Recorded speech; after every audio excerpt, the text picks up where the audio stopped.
Hello and welcome to News Central Now. I'm Mazino Appeal. Top stories this hour.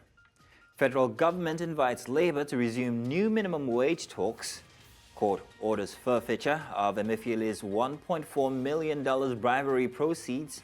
And votes counting underway in South Africa with ANC's majority on the line. Now let's bring you the news by telling you that the federal government has once again extended an invitation to organized labor to resume negotiations on the minimum wage this Friday. On Tuesday, the Minimum Wage Committee adjourned indefinitely after talks between the federal government and organized labor broke down. Labour rejected the government's revised offer of 60,000 naira up from earlier 57,000 naira proposal.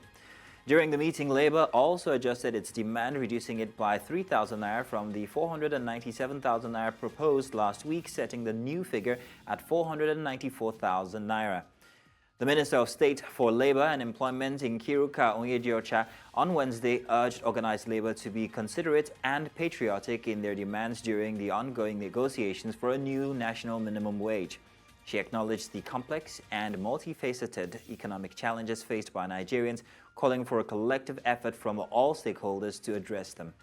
Onyejeocha emphasized that the upcoming meeting with organized labor is a crucial step towards securing a fair and realistic wage for Nigerian workers. In the meantime, the pan-Nigerian social welfarist group Emefiele has called on the federal government to rethink its economic policies amidst rising inflation and increasing poverty affecting citizens. In a statement signed by the Emefiele Publicity Secretary, Prince Justice Faloye, the group warned that if the federal government does not alter its current economic strategies during the first year of its scorecard review, the ongoing economic turbulence may continue, further impoverishing citizens in the coming years. Emefiele advised President Bola Tinubu's administration to heed the concerns of the masses and work to alleviate their suffering. The group highlighted that the economy has faced severe challenges during Tinubu's one-year tenure, marked by inflation, currency devaluation, rising unemployment, homelessness, and poverty. Emefiele called for a better understanding and management of the economy to address these critical issues and improve the well-being of Nigerian citizens.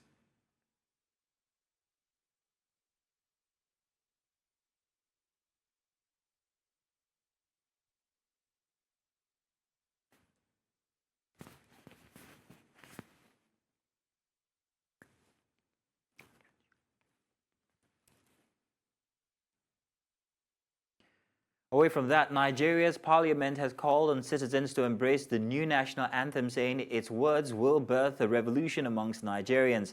This was during a presentation by President Bola Tinubu to a joint session of the parliament as part of the May 29 first-year anniversary.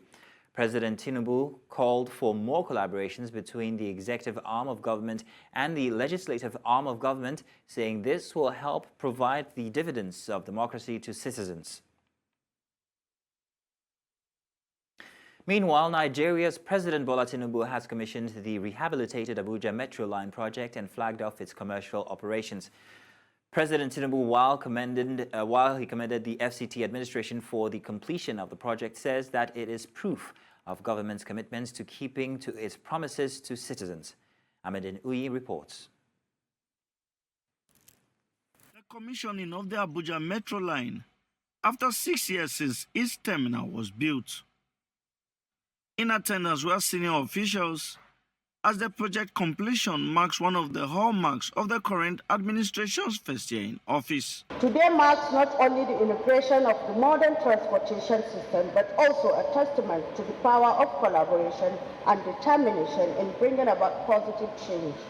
The Abuja Light Rail is not just a mode of transportation, it is a symbol of progress, connectivity, and accessibility for all. For me, today is the happiest day. We are talking about the New Hope agenda. What is the New Hope agenda? Giving back hope to the people. That's what it means. So it is a reality. What we are saying today is a reality. People will not be happy that I can come to the city and go back. The Minister of the Federal Capital Territory, Nyesom Wike, says the project was completed following a direct order from President Bola Tinubu and the administration was able to surmount several challenges in achieving the feat. The contract for the rehabilitation of this railway was given in 2018. And it was awarded at the cost of $30 billion. And that was not paid. It was a directive that we had to plead with the central bank, plead with the Minister of Finance and the Accountant General. They all came together to say, look, support us. This is the directive Mr. President has given. And I can tell you that the Governor of Central Bank and his team did everything and paid that money to CC citizens. President Tinubu commended the FCT administration, saying the completion of the Metro Line project is a promise made to citizens and promise fulfilled. Today, what we have in the Federal Capital Territory is another piece of evidence that we are a government that delivers on promises. The commencement of this project is a dream come true for all of us. Am I ever not surprised, given the track record of the ministry? This accomplishment by FCT administration is a demonstration of serious commitment to value. He also approved the free train service for its operations till December 2024. In Abuja for News Central, I am Amadin Uyi. As Governor Babajide Sanwo-Olu nears the end of his 5th year leading Lagos State, reactions from residents have been mixed regarding his performance and vision for further progress. While some acknowledge improvements in infrastructure development under his leadership, many express a desire to see more rapid advances in key social programs and economic indicators going forward. News Central's Ni Omoni conducted interviews with a cross-section of Lagos residents to gauge their sentiment. I, Babajide Olusola Sanwo-Olu, do solemnly swear. It has been 1 year since Babajide Sanwo-Olu of the All Progressives Congress was sworn in for a second term as the 15th governor of Lagos State. This anniversary has elicited mixed reactions from Lagosians regarding the governor's performance. Some residents have commended Sanwo-Olu for progress on infrastructure projects such as road constructions and rehabilitation across the state. They note that several projects have been completed or are nearing completion. The governor has also received praise for his respect for the rule of law. I can give him, let's say, 85% of the tenure he has done is well, including his subordinate, the deputy governor, the speaker of the house. They've done their best. We are a heritage Nigerian problem. You cannot solve Nigerian problem once. Because we have a governor who will say, go and do the right thing. I want the best for my judiciary. And for that reason, we appreciate him a lot. However, other Lagosians are dissatisfied with the governor's performance, citing a lack of progress on issues like policies as factors that further exacerbate the difficulties already faced by residents in regards to the rising cost of living, high unemployment, and challenges of conducting business in Lagos. The truth is, as a leader, there are many pressures, right? Pressures from the people you are leading and contemporaries and the rest of them. But I think there's still more he needs to do, like when it comes to, let's say, the road, amenities. I think he should put more effort in the government so that we'll be able to appreciate him. But to me, we doesn't see, he's not trying enough. He's not trying to the expectation what he have said before, because already I've given the Lagos State the promise that he will do something better. You understand? As Sanwo-Olu marks the beginning of his second year in his second term, Lagosians are looking to this period with a mix of hope and apprehension. As your incident commander, I'm giving you the commitment that with the committees and the advisory pool that we're putting together, it's a bipartisan engagement. We want everybody to have an idea to come and sit with us, tell us straight that this and this is not working. Do it this way. Let us share in the ideas that can ensure that we take ourselves collectively out of, the challenges that we find ourselves. Moving forward, the governor has significant work ahead of him to meet the high expectations of Nigeria's most populous state as residents call for prioritizing job creation, good governance and transparency in his 6th year of service. In Lagos for News Central, Ni Omani. Meanwhile, the governor of Delta State, South Nigeria, Sheriff Oborevori, has said that the past 1 year of his administration had been a remarkable story of promises made and kept, assuring that better days lie ahead for Deltans in the 2nd year of his government. Speaking at the state's Praise and Worship Day as part of activities lined up to mark the 1st year anniversary of his administration, Governor Oborevori said he had kept faith with his promise to Deltans through his More agenda in the last 1 year. News Central correspondent Austin Azu completes this report. It has become a tradition in Delta State. Every May 29 is known as Delta Praise Day. The governor, his wife, his deputy, and former governors, including some political class, have converged on this hall to mark the day.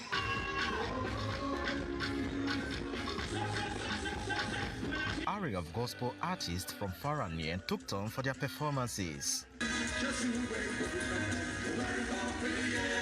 Governor Oborevori, who recounted his 1-year journey in office, urged the people of the state to expect more and brace for an exciting adventure in his administration's drive for the transformational developments of the state. The governor, who also presented his scorecard on infrastructure, human capital development, social welfare, security, among others, said the state was adjudged the safest state for oil and gas investments in Nigeria in 2024 at an awards ceremony by the Federal Ministry of Petroleum Resources, Abuja, and pledged to continue to partner security agencies to guarantee the continued safety of lives and property of Deltans. I am sure you will agree with me that it has been a remarkable story of promise made and promise kept. As we enter the 2nd year, I assure you that better days are ahead. Expect more and brace up for an exciting adventure in transformational development in our state. Former president of the Christian Association of Nigeria, Nkeiruka Onyejeocha, who centered his sermon on the essence of praise and worship, lauded Governor Sheriff Oborevori for choosing to praise God on his 1st year anniversary. Your prayer will bring you to the gate, but your praise will give you access through the gate. Prayer is important, but you must learn how to praise God. Others also gave the governor a praiser in the last 365 days in office. Even though I'm of Labour Party, but after the elections, we have come together to see to the smooth running of the state. And we of course, we wish the governor well because we want great achievements for the state and we want performance. And so far, I think he's doing very well. I mean, he's probably the most underrated governor. The governor has a lot in store for the people of Delta. What we are just seeing is just a sample of what he's going to roll out. The Delta Praise and Worship Day was instituted by the immediate past governor when May 29th was changed to Handing Over Day instead of the Democracy Day celebration. High point of the event was the cutting of the 1st year anniversary cake of the Governor Sheriff Oborevori's administration. Now that the governor has marked his 1-year anniversary, there's much expectations from him and his cabinet to ensure that they're able to fulfill their campaign promises to residents of the state. In Asaba, for News Central, Austin Azu. Now, earlier we told you that Nigerian Parliament has called on citizens to embrace the new national anthem, saying that its use will birth a new revolution in Nigerians. We bring you that package now.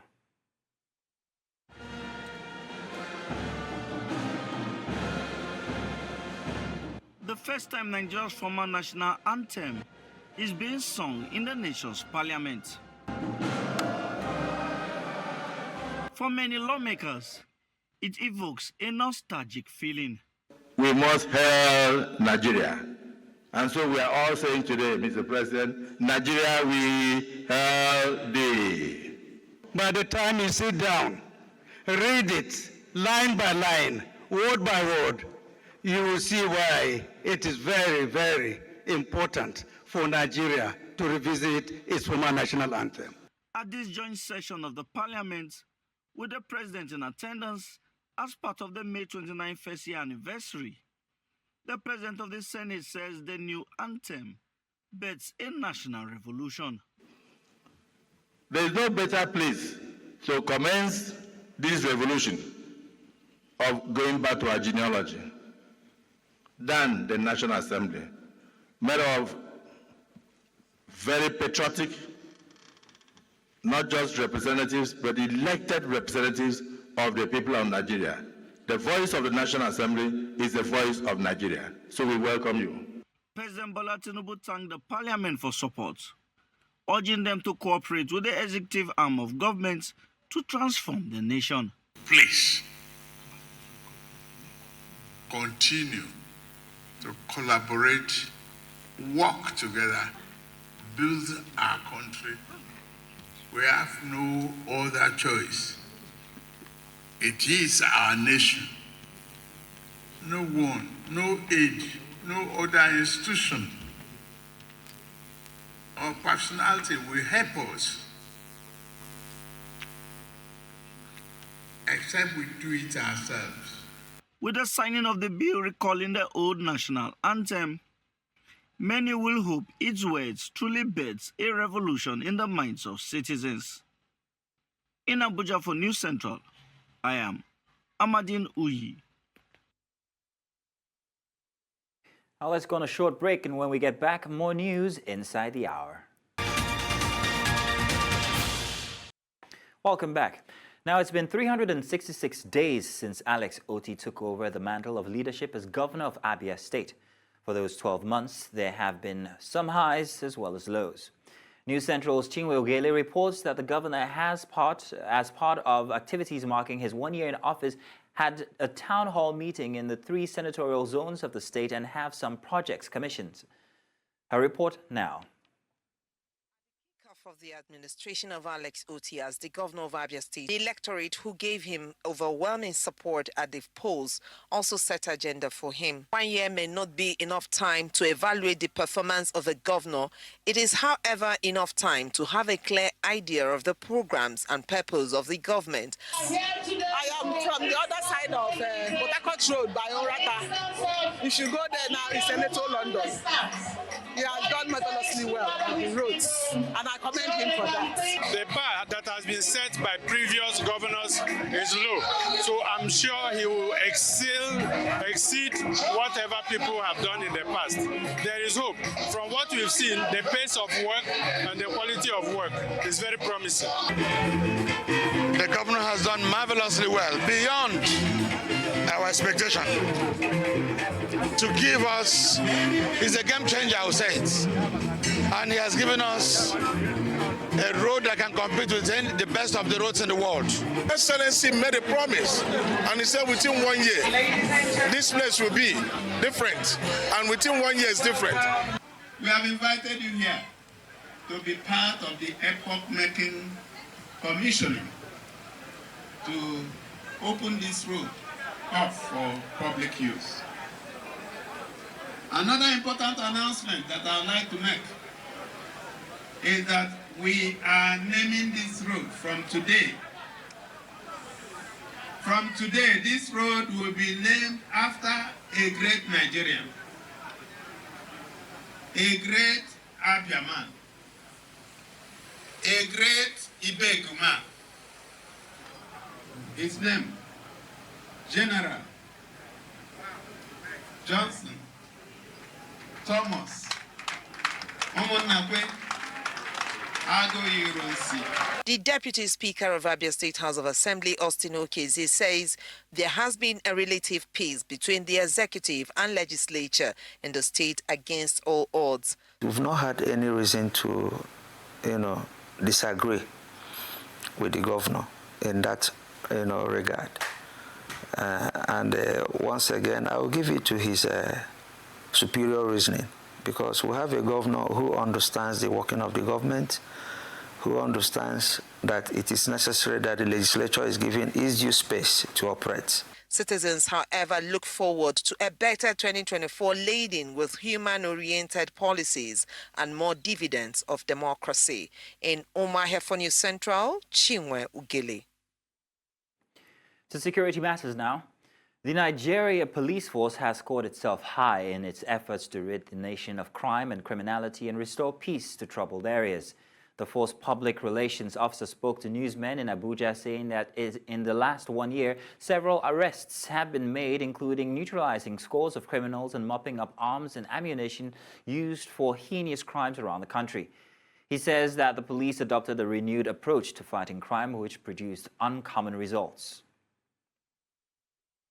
Last year, we have made substantial progress in arresting individuals involved in crimes, including 4,826 armed robbery suspects, 3,078 kidnapping suspects, 2,479 suspects for rape and sexual crimes, 1,243 for unlawful possession of firearms, 3,523 for court-related crimes, and 3,381 for murder/homicide cases.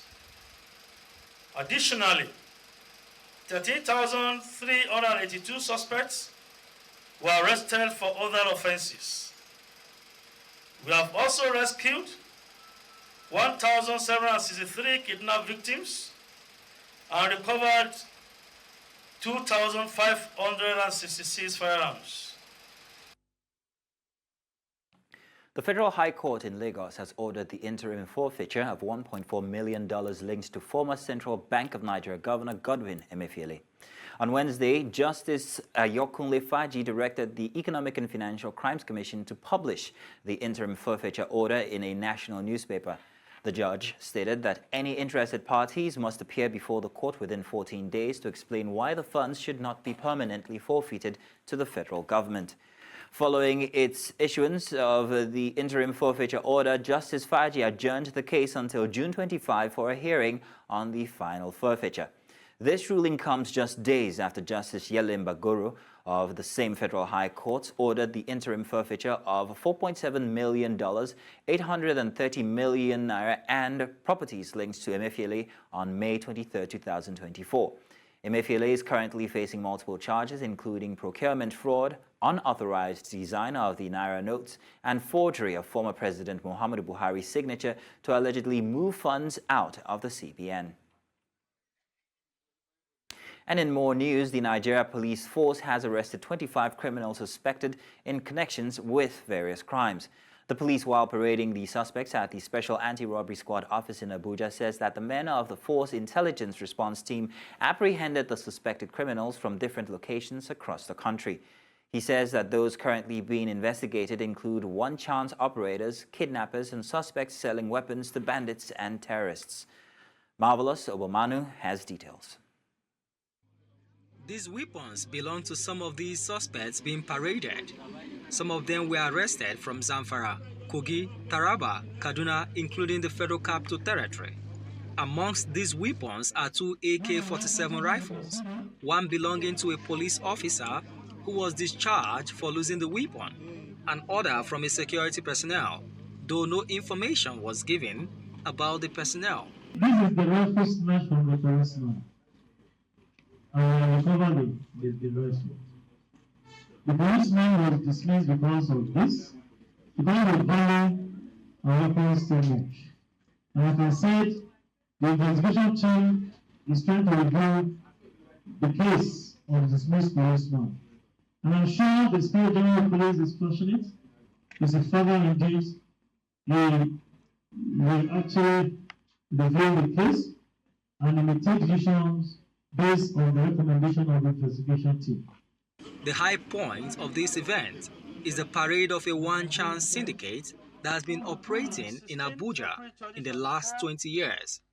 By my record, you have been involved, you have been carrying out this operation for the past 22 years, one chance. Why? I'm not stayed on it, not all the time. Sometimes I do a bit.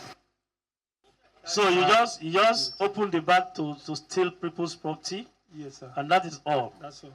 Another case that stood out is the parade of a 20-year suspected gun runner while transporting arms and ammunition to terrorists in Kaduna State.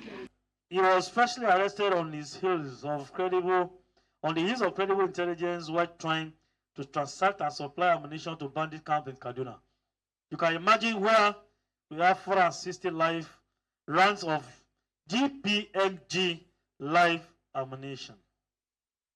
That could be so deadly. Like I said earlier on, that we are happy we are getting these gun runners, we are getting these illegal dealers. These ones wearing military uniforms were arrested for impersonation. We want Nigerians to be very, very careful of dealing with people. When you see them on uniform, you want to relate with them. If you are not sure, ask questions. Mohammed Bello and Yaya Runa were arrested in Nkeiruka, Kogi State, following a tip-off about their involvement in criminal activities. Security is everyone's business and not the sole responsibility of the government alone. Citizens also have a role to play. Now, as one-chance syndicates hold sway in the Federal Capital Territory and across other states of the Federation, law enforcement agencies are urging Nigerians to make use of government-approved motor parks so that they will not fall victims of these one-chance syndicates. In Abuja for News Central, Marvelous Obonman. Hundreds of bank customers in Maiduguri, the Borno state capital, are protesting their inability to access their monies from a commercial bank for the past 3 months. News Central's Umaru Kirawa completes the report. Hundreds of customers gathered within the premises of a commercial bank in Maiduguri, voicing out their anger. The protesters are holding placards demanding the management of the bank to ensure that customers can access their funds without further delay. My April salary, I cannot withdraw. Now they pay me salary of May. I no fee withdraw. No network to transfer, to withdraw, no network. Now to get money to go back home, I don't have money to my pocket.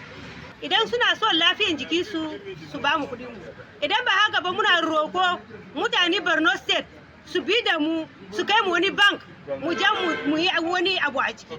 ATM baya yi, USSD baya yi, mobile apps baya yi, check mine ka zo da check naka ba za ka samu kashi a cikin banki ba. Highest wani lokacin su ce maka 10,000, highest wani lokacin 20,000. We need the government to come to our assistance. We need to get our right. We know the condition we are in today. As a salarian, at the end of the month you cannot get your rights. We have our children, we have our this thing, we have to feed them, we have to pay our school fees, we have to pay our hospital bills, and yet our money is here, we cannot get it. They urged the bank to find a quick resolution to the matter, warning that the continued concerns of the people could lead to further unrest.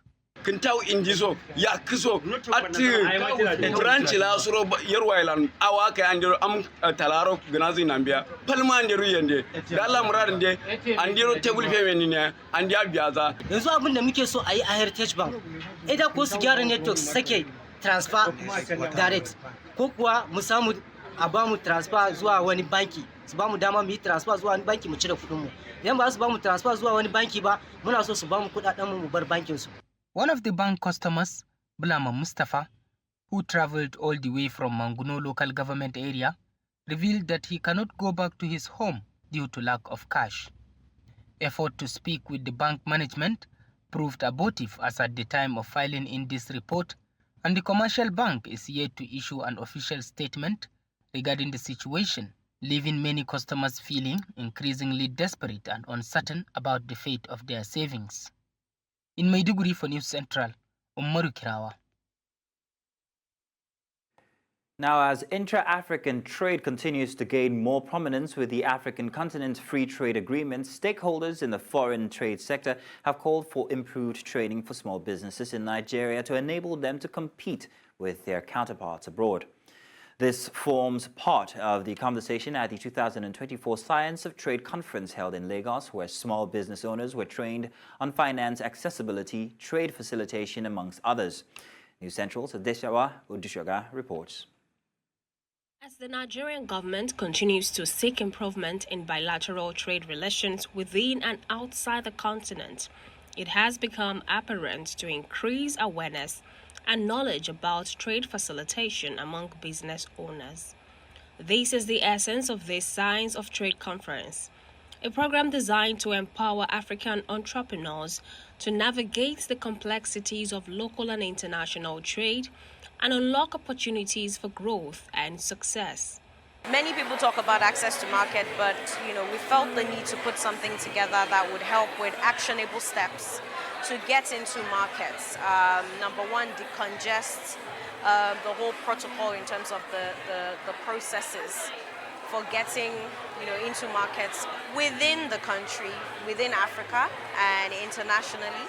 And then number two, give the necessary tools that would help people leverage the opportunities. So opportunities like getting certification, getting export ready, to trade above and beyond, and even within the country, like I mentioned earlier.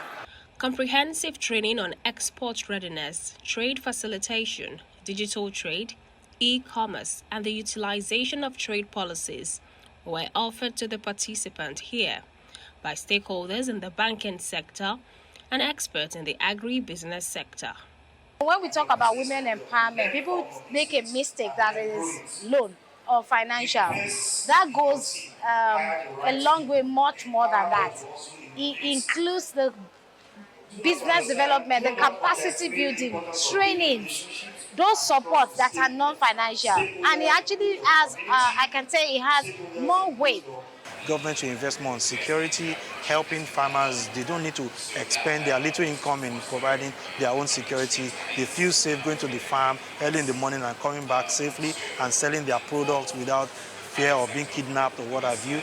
And then thirdly is to make sure that they provide other amenities like the airports, the cargo airports for shipping the product. With the existence of the African Growth Opportunity Act and the African Continental Free Trade Area, conferences such as this will help create a supportive community that will foster trade, knowledge sharing, collaboration, and business growth. In Lagos, for News Central, Adeshawa Odushoga. Coming up, UNICEF condemns rise in violence against children. We will bring you details after the break.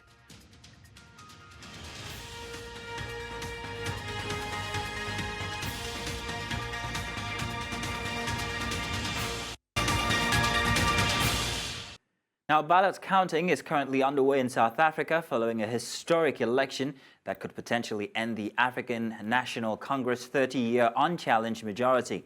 Voters queued long into the night on Wednesday, with some polling stations remaining open well past the planned 9 p.m. closure due to the high turnout and last-minute rush, particularly in urban areas.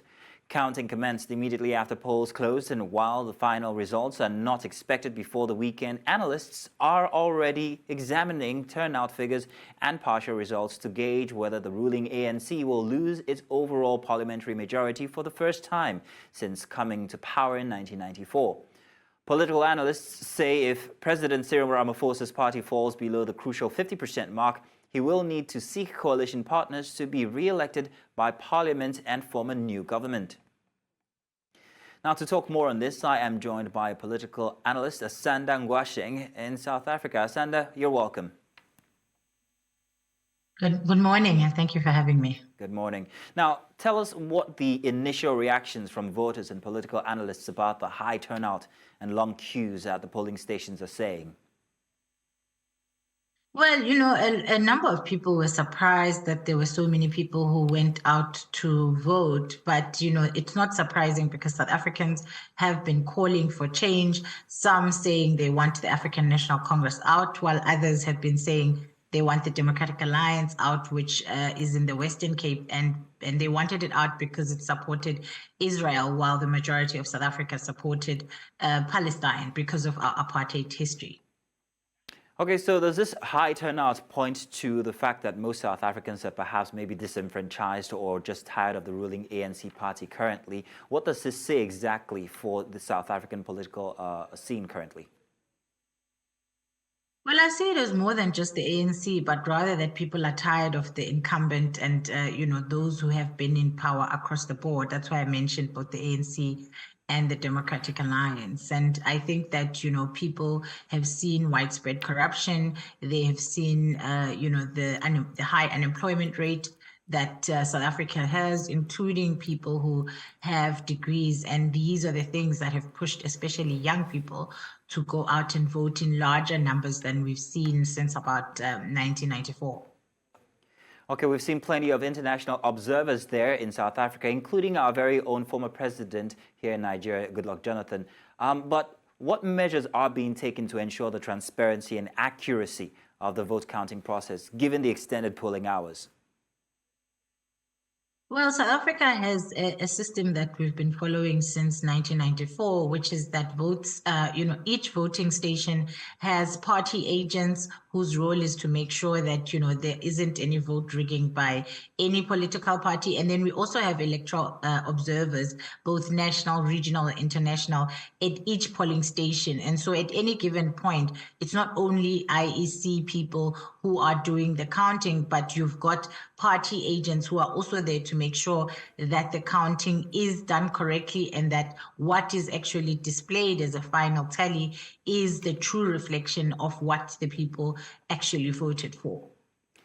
So initial indicators are showing that the ANC might lose up to 50% of its mark. This is only just speculation, but which parties are likely to become coalition partners should this happen? Well, I mean, I think it's a little bit early to tell because we're sitting only at 13% at the moment, and the ANC is still, well above 40%. And also another factor to consider is the fact that what we've been seeing is mainly Western Cape and Northern Cape votes, which are strongholds of the Democratic Alliance. And so it's kind of skewed as things stand. And we'll know more once we start kind of seeing election results across the rest of the country.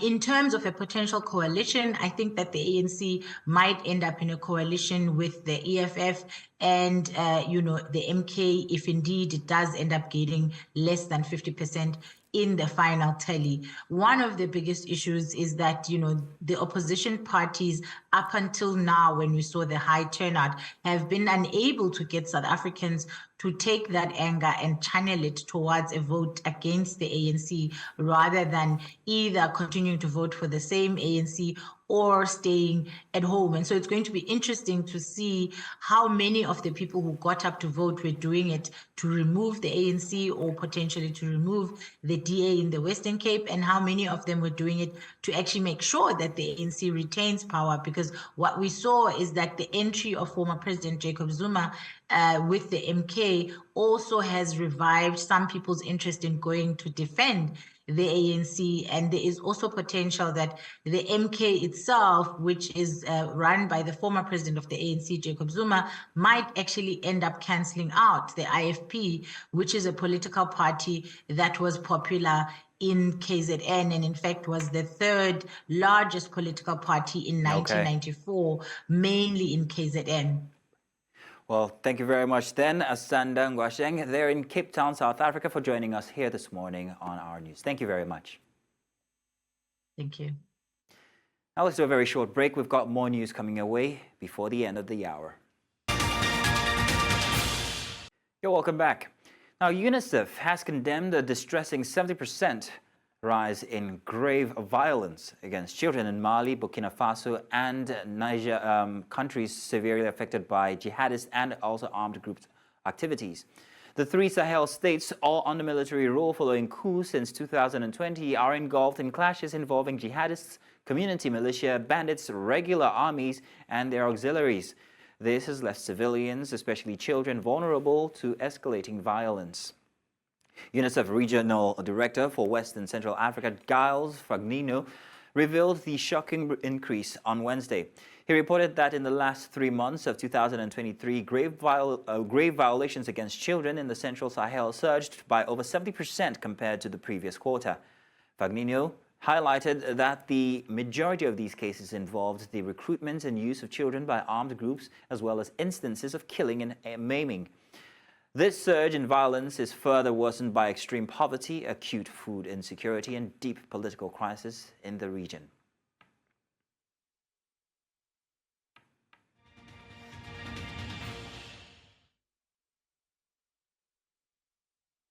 Now, a Hong Kong court has found 14 of 16 activists, politicians guilty of subversion in the Chinese territory's largest ever trial under the Beijing-imposed national security law.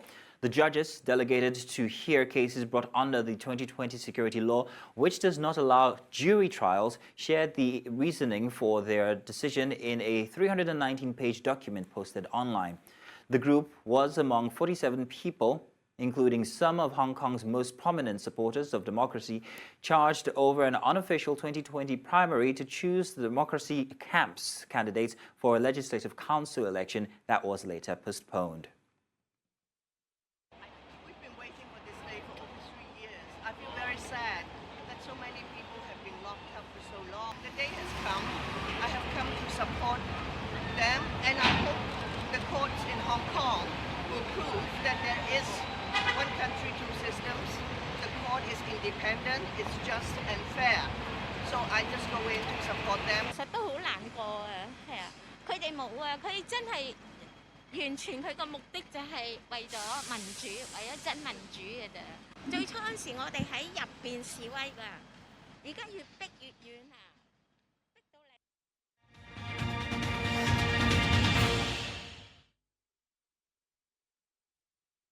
Now, sports. The 2024 President Federation Cup I'll take that again. The 2024 President Foundation Cup round of 16 matches produced shocking results as 5 Nigerian National League teams zoomed into the quarterfinals after beating NPFL teams. Eyimba FC, Oka United, and Shooting Stars Club of Ibadan were all beaten on the same day in the cup competition by the NNL teams. It was an identical scoreline of 1-0 as Sokoto United, El Kanemi Warriors, and Kebbi United all defeated Eyimba FC, 3SC, and Oka United respectively. Abia Warriors got the better of Kwara United, while Katsina United fell 7-8 on penalties to Kano Pillars. In the Lagos Derby, Inter Lagos defeated Ikorodu City 5-4 on penalties after it ended 1 apiece in regulation time. And still more on sports, Olympiacos became the first Greek club to win a European title after defeating Fiorentina 1-0 after extra time in the Europa Conference League final on Wednesday. Moroccan striker Ayoub El Kaabi scored the winning goal in the 116th minute that allowed Jose Luis Mendilibar side to make history in the home of local rivals AEK Athens. Prior to Olympiacos' success, Panathinaikos were the only club from Greece to make a European final when they lost to a Johan Cruyff-inspired Ajax in the 1971 European Cup decider. Penalties seemed certain until the 116th minute when El Kaabi stooped to head home Santiago Hez's cross for his 16th goal in European competition this season. The roar that greeted the validation of El Kaabi's goal following a lengthy VAR check in the 120th minute from the majority Greek fans in Athens showed what the occasion meant to the club. And that's all this hour. But before we go, let's take another look at some of the major stories. Federal government has invited Labour to resume new minimum wage talks. And the Federal High Court in Lagos has ordered forfeiture of Emefiele's 1.4 million naira bribery proceeds. We also told you that votes counting is underway in South Africa with ANC's majority on the line. Do remember to send your eyewitness reports to the WhatsApp number on your screens now. And do follow us on social media. We are at News Central TV. You can watch News Central live on DSTV channel 422, Star Times channel 274, Avo TV, and YouTube. Many thanks for watching. My name is Mazino Appeal.